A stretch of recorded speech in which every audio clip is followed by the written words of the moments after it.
All right, let's dive right in. Today, we're talking about two heavyweights in the world of brain optimization, alpha GPC and CDP choline. Now, you've probably heard of both. They're super popular nootropics. But here's the thing, they are not the same. And knowing the difference is, well, it's absolutely critical for your long-term brain health. So let's get into it.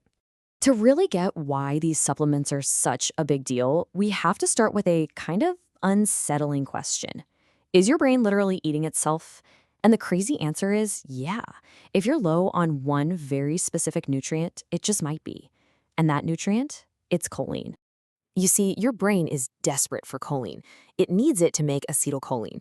That's the neurotransmitter that's absolutely non-negotiable for things like memory and learning. So when your choline levels get too low, your brain goes into survival mode. It starts this frantic scavenger hunt and begins to, well, cannibalize its own cell membranes, breaking down this stuff called phosphatidylcholine just to keep the lights on. It's a quick fix, a survival tactic, but with really devastating long-term consequences. Now, to stop this from happening, a lot of us in the neurohacking community turn to choline supplements.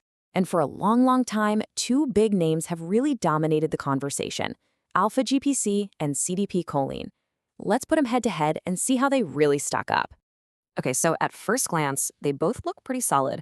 Alpha GPC is potent, right? It packs about 40% choline by weight. And funny enough, it's actually a byproduct of that same cell membrane breakdown we were just talking about.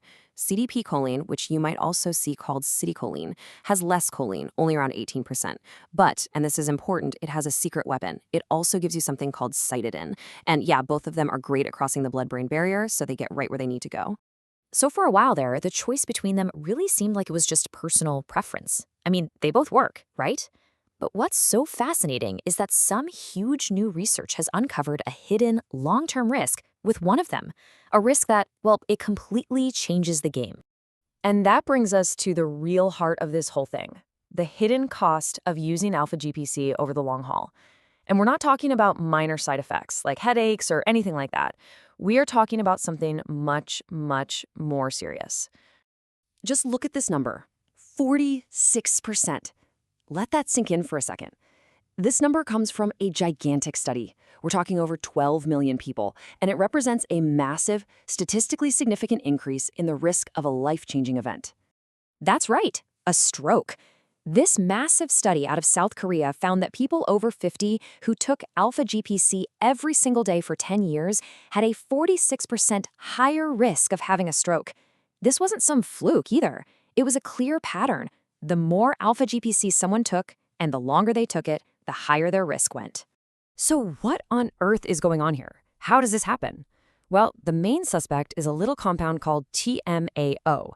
So here's the breakdown. When you flood your system with these really high efficient doses of choline, some of your gut bacteria convert it into a substance, which your liver then turns into TMAO.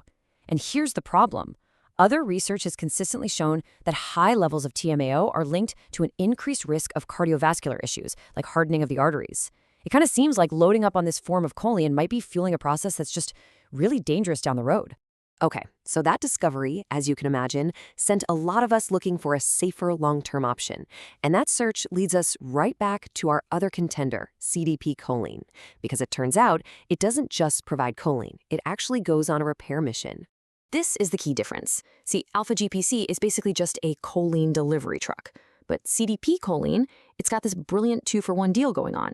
It delivers the choline your brain needs for acetylcholine, yes, but it also delivers the actual raw materials your brain needs to repair and rebuild its own cell membranes. It's just a much smarter, more holistic way of thinking about brain health. The secret to this whole repair mission is a compound called uridine. Remember that cytidine we mentioned, the other half of CDP choline? Well, once it gets into your brain, it converts into uridine. Uridine is an absolute powerhouse nootropic all by itself, and it's essential for creating new phosphatidylcholine, the very substance your brain was being forced to steal from its own cells in the first place. It's really this elegant, beautiful cycle. Let's walk through it. So first, you take CDP choline and it splits into its two parts, choline and cytidine. The choline goes off and does its thing, making acetylcholine. Meanwhile, that cytidine heads into the brain and gets converted into uridine. Then that uridine is used to build brand new phosphatidylcholine, which is then used to repair and strengthen the very neuron membranes that were getting damaged. So here's the bottom line, the most important point of all of this. CDP choline doesn't just help your brain make more acetylcholine, it actively fixes the root problem of that membrane breakdown. It's a sustainable, regenerative approach that supports your long-term brain structure without that terrifying cardiovascular question mark hanging over its head. Okay, so we've got all this info. What's the actual takeaway? What do you do with this? How do you apply it for better and, frankly, safer brain health? Let's break down a super simple, effective protocol based on everything we've just learned. The recommended protocol here is really straightforward. First, you're going to take 250 to 300 milligrams of CDP choline twice a day, once in the morning and then again around noon. Second, and you cannot skip this part, you need to stack it with vitamin B5. B5 is absolutely essential for creating the enzyme that actually converts choline into acetylcholine. If you don't have it, you're just not going to get the full benefit. A really good rule of thumb is a 1-to-2 ratio. So for a total of, say, 500 milligrams of CDP choline a day, you'd want to take 250 milligrams of vitamin B5. Ultimately, after all this, the choice really boils down to this one question. Yeah, alpha GPC might give you a powerful short-term cognitive kick, but the evidence for its long-term risk, it's just too big to ignore. CDP choline, on the other hand, it offers a slightly more subtle but profoundly more supportive and, most importantly, safer path to long-term brain health and real peak performance.